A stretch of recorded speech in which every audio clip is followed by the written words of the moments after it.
I got my dogs with me here, MFB Yes, sir. Cheers. and BBTV. Tight shit. Come on, bro. Cheers, bro. All right. And this is the Week 10 midweek report. We got a couple of topics to go over. Obviously, if you were paying attention to the trade deadline, a lot of things happened on that day. The most notable one, or the biggest one, probably is Sauce Gardner going to the Colts. That trade was Colts received Sauce Gardner, Jets received 2026 and 2027 first round picks, and they also got Adonai Mitchell in that trade. Who's the winner of that trade and who's the loser in that trade? I think the winner would be the Colts. I mean, like in the short term, I could see why the Colts did this, right? They feel like they have a team that will be good for sure, at least through the next season. Hence, throwing their kind of like trading away their pick, and they're in a win now mode, right? They're already topping the division. They're trying to build up the defense, solidify all corners of the game, and make a big push when they reach the playoffs. Yeah. I also think it's good for the Jets, honestly. It's good. This is like a good trade for both sides. The Jets get picks, which they need desperately to rebuild. They get a decent receiving talent, which, I mean, do we need to talk about how depleted the Jets receiver room was? I couldn't even name the three starters last week or so. Bro, Johnston or something? That's the only name I can think of. I may be thinking of the Bucks receivers, honestly. There's always like the probability though that you go out and have like a first round pick and still end up not getting a good player or it not paying out. You know what I mean? So it's a risk for the Jets, but they definitely do need to rebuild. I don't know why they gave Justin Fields a contract. What was it, like $48 million 2 years or something like that? It's not crazy, but wow, couldn't even tell you, bro. It was So, anyways, Jets are in rebuild mode. I like Adonai Mitchell. I think that they gave him a chance, and he went out and showed what he could do, and then dropped the ball into the end zone. They said, "Yeah, you're good. You're done." I mean, the Colts just don't really need him, right? They have Pittman, who's been good. Josh Downs has been coming online, from the slot. Tyler Warren, Alec Pierce, downfield threat. Ain't nobody talking about it. So, like, do you really need Adonai Mitchell? Like, not really. No. Yeah, true. No, you're not wrong. So yeah, they didn't really need him, and they ended up just throwing him into the trade because, like you said, they need the talent, and they probably. I mean, it kind of felt like after he made that mistake, they were like, "Yeah, but we don't need you, and we don't want to need you either." So it kind of felt like I was waiting for him to get traded earlier on, to be honest. But yeah. Anyways, that's it for that topic. Let's move on to the next one. Rashid Shaheed to the Seahawks. The full trade is Shaheed for 2026 4th and 5th round picks for the Saints. BBTB, since you are the expert on the New Orleans Saints, can you give us the breakdown on this? Yeah, it's really good for the Saints. It's like the same thing what MFB said. Saints are obviously horrible, so they need to rebuild. 4th, 5th round picks, solid. I'll take that all day for Shaheed. But obviously for the Seahawks, that's really good too, because they also needed another receiver over there. So, okay, yeah. I mean, I think it's good for the Seahawks. I guess they just didn't have faith in Cooper Kupp, and he just was. Maybe his injury is more serious than we thought, or more long term, because he missed the Sunday night game against the Washington Commanders, in which the rookie Torrey Horton stepped up, caught 2 touchdown passes, and they kind of distributed the ball around to everyone except JSN in terms of touchdowns. But I guess this should actually help JSN, his value, his production, because it kind of Rashid Shaheed's more of a down the field threat, right? So, I mean, not much to it. Seahawks are looking good, and they're trying to add a receiver to their team to help them kind of get to the next level. Yeah, agreed. I mean, for football, this just makes so much sense for the Seahawks to do, right? Um, they need a guy to stretch vertically down the field. Um, I don't think like it's really a Cooper Cup issue that they were thinking about because they have receivers like balling out already and producing for their team. Mhm. Um, it's just with Sam Darnold playing like this, it's gonna really help them, right? And then so back to like more fantasy related, Sam Darnold, I believe, has like the highest average depth of target, right? Like pretty much like throwing the like average throwing the length of the passes. So and that's what Shahid's all about. So Shahid could really capitalize his value with Sam Darnold. Yeah. Yeah, it's definitely a lot better than Tyler Shuck throwing him the ball. So, yeah, definitely boost for Shahid.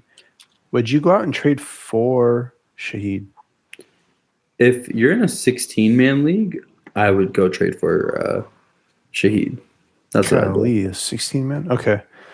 I I think he has good value. I mean, if you have him, do you sell him now while you can, like Yeah. on the news? Okay. Always. All right.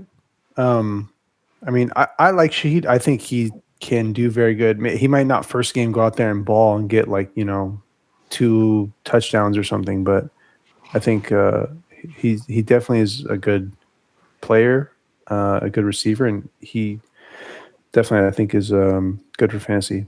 Anyways, Mhm. let's go ahead and move on to the next topic. Jacoby Myers to the Jaguars. They lost Travis Hunter in what was it, the knee injury during practice. He's on IR. Mhm. The full trade was Jacoby Myers for 2026 fourth and sixth round picks to the Raiders. So a little bit less than what the Seahawks got for Shahid. But does this is this bad for Brian Thomas? Is it? I don't know how would it be good for Brian Thomas, but I don't think it doesn't impact Brian Thomas like that because BTJ is like the X. He plays on the outside. Um, yeah, and like Parker Washington looks like the best receiving guy there. yeah, So I don't like maybe in the long term end of season we'll see Jacoby Myers do things on the offense. But to me, football in general and even fantasy, this is like a nothing really happened type of deal. I mean, Jacoby Myers wasn't really doing that much with Geno Smith. Like he didn't really. He was doing better with who was it last season, man, for the Raiders. I don't remember. He Uh, was doing a lot better Gardner last season. Minshew. Yeah, Gardner Minshew. Minshew, and then the other guy, Aiden O'Connell. Aiden O'Connell. He was getting loose, but yeah, this season he's been a disappointment. I think MFB mentioned it maybe in the more recent episode. He only had 2 finishes in full PPR above 10 fantasy points this season, and that was week 1 and week 2. So yeah, not very good overall. And so, I mean, is this a better situation for him? Is it Yeah, worse? Is it the way same? better. I mean, it's definitely No, better. Like anything's better than the Raiders.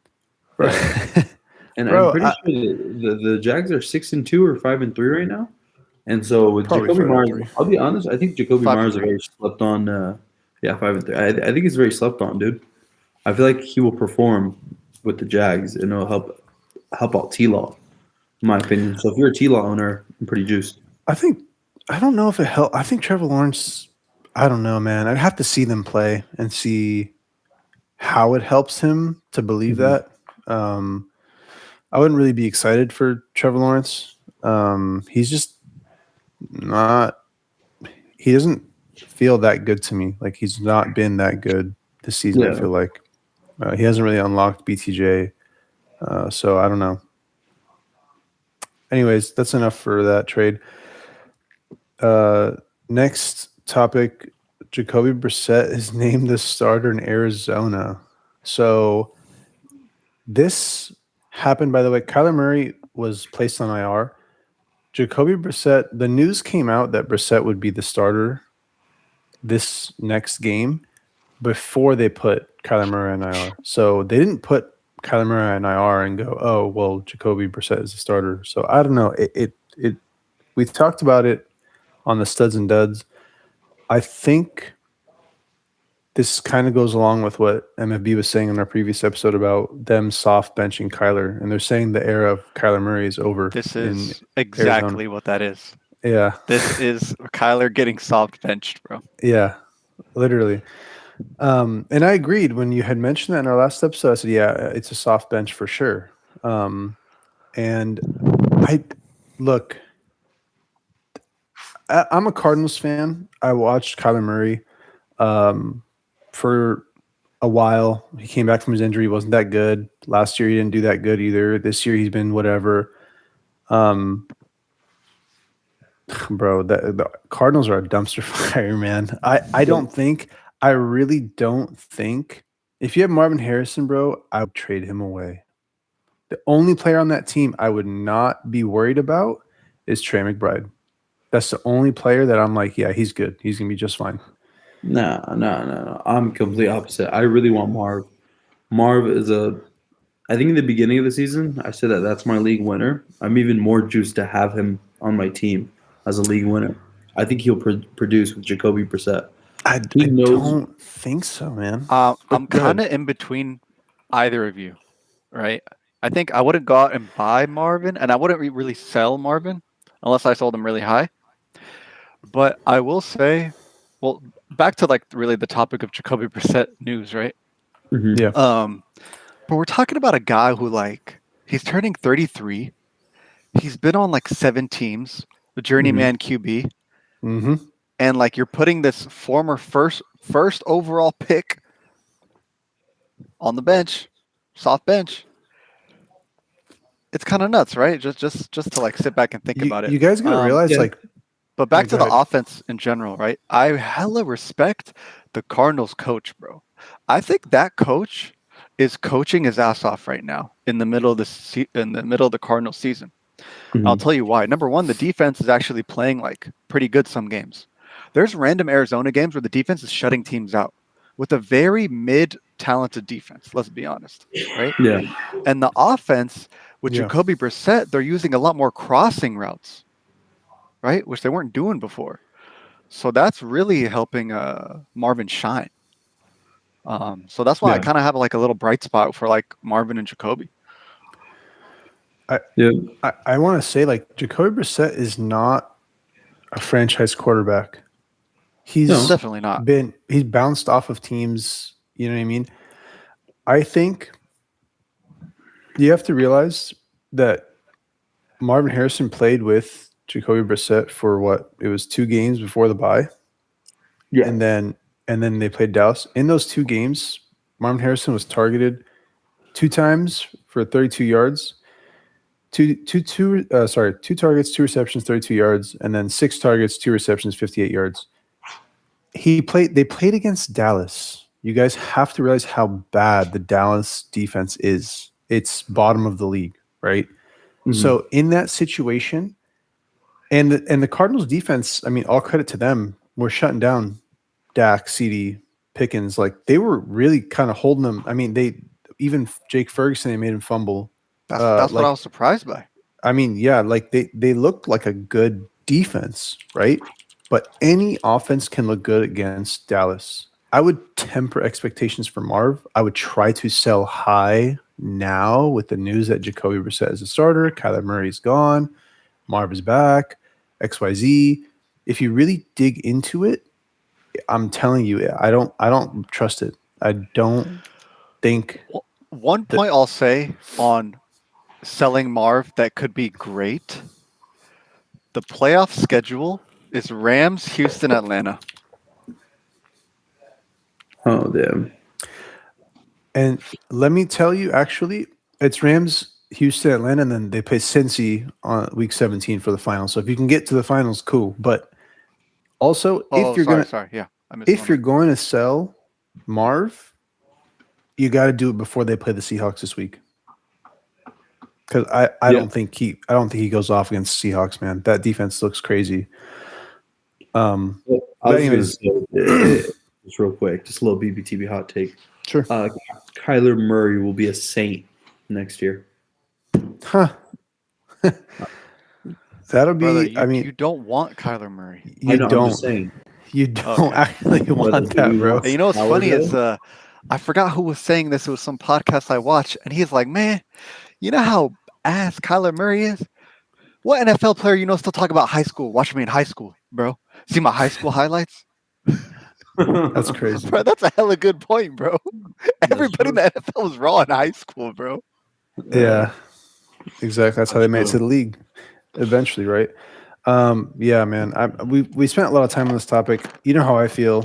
And BBTB is on the other side of the spectrum, and then MFB is in the middle. But yeah, that's it for that topic. Let's move on to a couple more just random players that did not practice this week. It is Wednesday, so some of these are veteran rest, but Aaron Jones did not practice. They're saying it's AC joint sprain. And so if that's the case, would you guys be interested in starting Jordan Mason, or would you be more worried to start him? Is he a plug and play or nay? I think I would definitely plug him in if I had a spot open at RB. Right? There's a lot of crazy teams on bye this week. Bengals, Cowboys, and Chiefs. Mhm. So definitely some holes to fill at all positions. I think Mason's easily I would be happy plugging him if Jones missed. Right? Okay. Yeah. I would Same. maybe mark his ceiling at RB2 though. Finish. Yeah, same. Okay. All right. Yeah, it was noted that he left the game. I didn't know he left the game against Detroit. That's what the coach mentioned. So if you have Jordan Mason, cool. If you don't, tough. Another player that didn't practice, James Cook. I'm mentioning this. Cook typically takes Wednesdays off, but I'm only mentioning it because the coach was asked about it, and he said that he had sustained the injury against Kansas City last week. So if you're a James Cook owner, or even if you're not, pick up Ray Davis, Ty Johnson, one or the other, or both if you have the space. If you have the space on your bench, pick him up, just see what happens. If he doesn't practice again tomorrow, that'll be a little bit more telling. If he goes back to practice tomorrow, then you can just ignore it. But just thought to bring it up, just to give you guys the info.